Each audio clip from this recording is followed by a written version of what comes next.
Image copyright EPA image caption hundreds rallied at the submarine's naval base on Saturday to support relatives of the missing crew. The Argentine Navy has insisted a missing submarine was in good condition and had passed system safety checks before setting off on a training mission 10 days ago. Some relatives of the 44 missing crew members had suggested the 34-year-old vessel was in a bad state of repair. The Era San Juan last made contact with naval authorities on the 15th of November. Hopes of finding survivors are fading despite international search efforts involving several countries. "We are at a stage of hope and hopelessness at the same time," Navy spokesman Enrique Balbi said. "We have to be guided by firm evidence. We are focused on detecting the submarine." Image caption Enrique Balbi: "If it set off from Ushuaia, it was because it was in condition to do so." Mr. Balbi told a news conference that the submarine had its whole operating system checked 2 days before setting sail. "The submarine doesn't sail if that's not done. If it set off, it was because it was in condition to do so," he said. Relatives gathered at the submarine's naval base on Saturday to take part in a religious ceremony and were joined by hundreds of supporters. Some have reportedly begun mourning their loved ones, fearing it is too late for them to be found alive. On Friday, the country's president said an inquiry would be launched to find out the truth after a week of uncertainty and speculation. What is known about the missing submarine? The submarine was returning from a routine mission to Ushuaia, near the southernmost tip of South America, when it reported an electrical breakdown.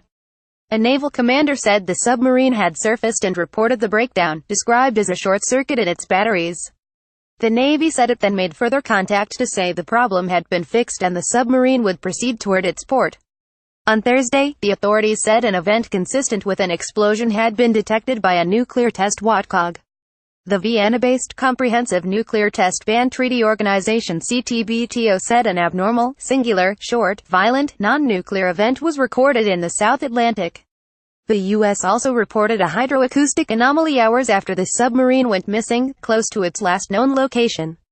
The news dashed hopes among relatives, although no wreckage or debris has been found by the international search teams. On Saturday, a military spokesman said the submarine was not carrying torpedoes on board, dismissing a theory there had been an accident with explosives it was carrying.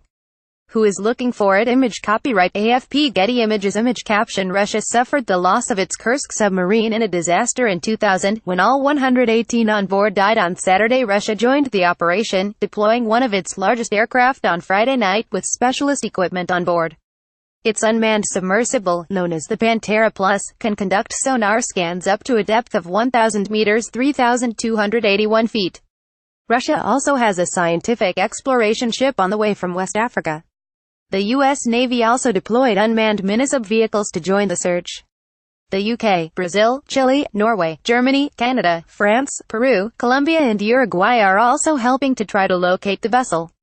Who is on board? Image caption The crew of the Era San Juan comprises 43 men and 1 woman. There are 44 crew members on board, under the command of Pedro Martin Fernandez. 43 of the crew are men, but there is also 1 woman, Eliana Maria Kravchuk. The 35-year-old is the first female officer in Argentina to serve on a submarine. Reports suggest 1 crew member escaped the tragedy because he was off the vessel visiting his sick mother, and had been replaced by someone else. Media playback is unsupported on your device. Media caption Families of the crew say relatives aren't being told anything. On Saturday, relatives held a religious vigil service outside of the Mar del Plata naval base where the submarine was based. They have expressed frustration with authorities, who they say have been slow at sharing information about search efforts. Image caption Argentina's rugby team paid tribute to the missing crew members at a game in Dublin on Saturday.